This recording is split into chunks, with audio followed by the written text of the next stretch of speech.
So take a moment and think back to when you were a child. Close your eyes if it helps. How far back can you go? Can you put yourself in that young you's shoes?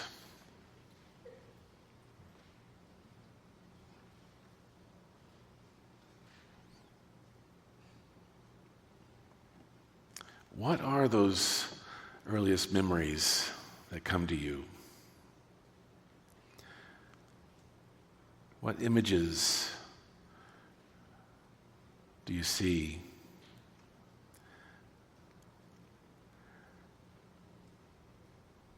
Who do you see? What feelings come up for you as those images play across your mind?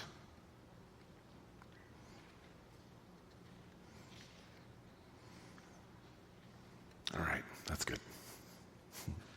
When we take a dive into those memories of our childhood, it can be a mixed bag for us. We recall experiences that were positive. We recall people who were important to our young lives because they made us feel safe. They helped us grow up into ourselves in ways that we appreciate and are grateful for.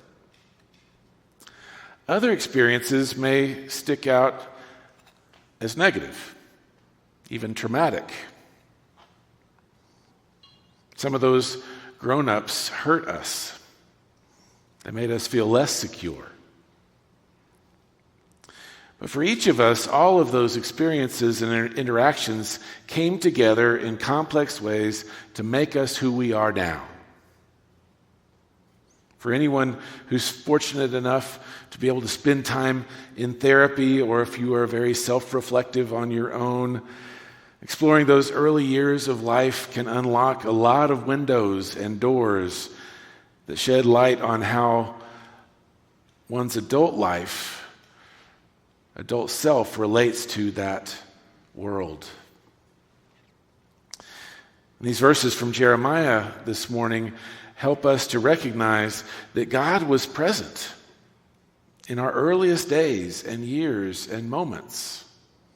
We may not have heard a voice like Jeremiah did, but God was very much there. Just as God is with each of us, no matter how old we are today. So it's helpful to take some time to reflect on what that means, what that may say about how we engage the world today, and about how we relate to the children who are in our lives now. Which explains why Children's Sunday exists. And I have to say that I am sort of conflicted about Sundays like Children's Sunday. While it's a great opportunity to highlight and center our young people, it also exposes the less than great job we sometimes do at lifting them up the rest of the time. Now, we can say that here at Littleton United Methodist, we actually do a pretty good job at keeping our children front of mind. We have our children serve as acolytes every week, and they sing and worship for us occasionally, and Crossfire leads our early service every week. We have time for children during every worship service, and some of you appreciate that message more than the one that you get later on in the service. Our Children's Council meets regularly, and they focus on how we involve children and families in our life together here. There are events that are planned throughout the year that specifically aim at involving our children. And we make time and we allocate resources so that our kids can share and worship together on Sunday mornings downstairs while we share in it here. And we have Sunday school, and our kids participate in the outreach of this congregation and sometimes lead us in that outreach into the community. What we don't always do so well, and we are definitely not alone in this as a congregation, is to build into our life together regular opportunities for our children to teach us. And by teach us, I mean build relationships in which we can learn from them what Jesus wanted us to learn when he said, "Let the children come." Or what God wanted the people to learn when God called a child named Jeremiah to speak God's truth. When the people who were around Jesus started to wonder who among them was the most important, remember what he did. In Matthew, we hear, he called a little child over to sit among the disciples. And he said, "I assure you that if you don't turn your lives around and become like this little child, you will definitely not enter the kingdom of heaven. Those who humble themselves like this little child will be the greatest in the kingdom of heaven. Whoever welcomes one such child in my name welcomes me." We are all intricately crafted in God's image and grafted into God's purposes. Somehow, mysteriously, even before we are born.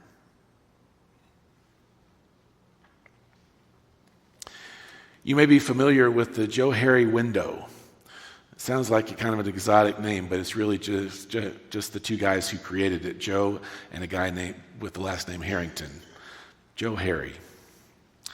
But it's a grid, and on one side it has the things that you know about yourself and the things that you don't know about yourself. And on the other axis it has the things that other people know about you and the things that nobody knows about you. The corner of the grid where it has the things that you know about yourself and that everybody else knows about yourself or that other people know about you, that's the open corner. And that's where trust is built. It's where connections are made, relationships are fashioned, where collaboration happens in life. And then there's that corner where the things are that you don't know about yourself, but that other people do. So these are things like that body language that you just can't help, or those habits that you have that other people are very much aware of, but that you are not. This is the blind spot corner. Then there's the corner where there are the things that are known to you, things you know about yourself, but that other people don't know. That's the corner of the facade, or the hidden. It's where you keep your personal stuff. It's where you keep all those things that you hold back because you're afraid to let them out there. It would be too vulnerable to do that. And then there's that fourth corner, the things that you're not aware of about yourself and nobody else is aware of about yourself. That's that unknown corner. That's the corner that only God really knows. That's the deep stuff. That's where we keep our trauma that we have stuffed so far back down inside that we don't even remember it's there consciously. That's where we have all that untapped potential, all those things that we could be doing if we only knew about it or if somebody else knew to encourage it in us. That's the corner of wonder, the unknown. Theologians and philosophers and poets have pondered all of these things from the beginning of humanity, probably. And there are some ideas that we can ponder ourselves around some of this. We can ponder that our identity or our self is anchored in God's intimate care and protection of us, not in our self-achievement, not in the stuff that we deserve or earn. We can ponder that we are known by God as part of God's creation of a whole cosmos, and that we were a part of God's ideas about that before there was any life on this planet. We can ponder that our whole life is spent with the opportunity and the calling, really, to reconnect with our true self, that self that God knew before we were born, and other people started to get us to react and to act and respond in different ways in the world that began to cover up that true self and distorted the way that we're present to one another. And we can ponder that our worth and our dignity were affirmed in the eyes of God before anybody else was able to devalue us. All of these deep thoughts are true of both the oldest and the youngest among us. We Methodists like to use the language of prevenient grace. That's the work that God does to prepare and soften the ground of our souls before we know that that work has even been done.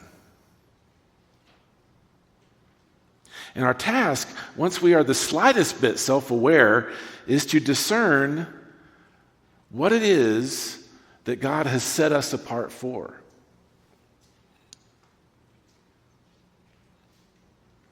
For Jeremiah, it was to be a great prophet. But we have more contemporary examples of children who have been called to witness to something extraordinary. Some of you will remember Malala Yousafzai, a young woman from Pakistan. She was just 11 years old when she began to blog for the BBC under a false name, talking about her life under Taliban rule and her fierce belief that girls should have a right to education.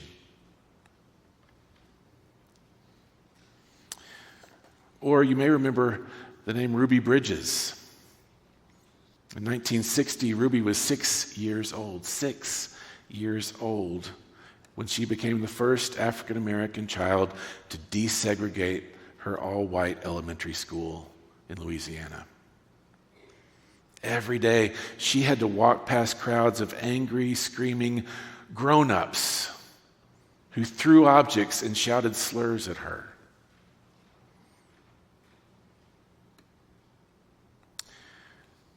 Some of you will remember just recently, our young people here in Colorado and in places across the country walked out of school in protest of the way their peers, their friends, were being treated by the immigration authorities of this country. Now, not all children are going to be recorded in history books. Like not all of us have been recorded in history books, but each of us, each of them, is going to make history in their own way. But there are things for us to learn from our children, even as they sort out their life paths.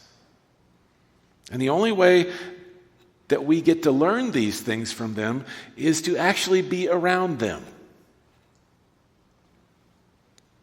To let them come to us or to go to them ourselves. And what are some of the things that we can learn from them? For one, we can learn something from our children about being present. We grown-ups have come to call it being mindful. But our kids are present in the moment. They are dealing with the world as they encounter it. We could stand to do that more fully sometimes. They can teach us how to let go of judgment. How many times have you seen a 2 or 3-year-old playing with the other 2 or 3-year-old where they were fighting with each other about something just 5 minutes before? They let it go. What about learning curiosity and openness from the children in our lives? To pay attention and to wonder and to learn. Perspective is a great thing for us to learn from our kids. As long as we have knees that will do it, we should be interested in getting down on their level. To look them in the eye, to see the world the way they see the world.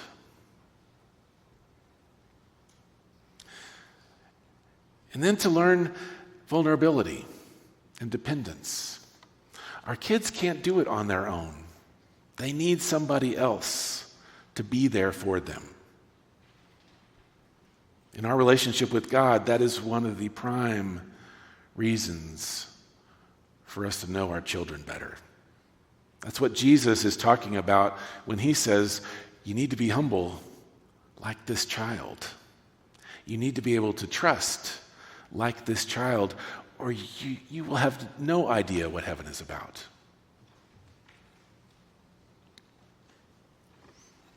We know from Paul's writing that we are meant to mature in faith, that we are to grow up as disciples of Jesus. And we know from Jesus that he saw childhood as a model stage of life with much to teach us. The image I've shared several times before, and I'll share again, is as each of us as disciples, we are a sheep from the front and a shepherd from the back. We are always looking to that person or persons who are going to be the model or mentor that we follow in our faith. And there's always somebody behind us watching us, learning how to be a follower of Jesus. The thing is, age isn't the determiner there. That sheep part of me may be following the shepherd part of a 5-year-old one day. Because there's something for me to learn. So what does all this mean for us as a church family? Well, it means we need to pay attention to intergenerational mentorship, knowing that discipling goes both ways, from young to old and old to young. We need to be providing hands-on service opportunities where generations serve together, where we don't always separate the kids out to do their mission project or service project and the adults to do theirs. How can we do those things together and learn from and with each other? How do we foster places, safer spaces for honest inquiry and that curiosity that we want to know, where we are able to encourage a seeking heart in each other rather than arrogance or devotion to a status quo? Another thing that's super important that kids can help us with is promoting play, fun, making space for wonder and joy, and making room for spontaneity in worship, in our community life, for wearing sunglasses when you are acting as a liturgist for us on Sunday morning.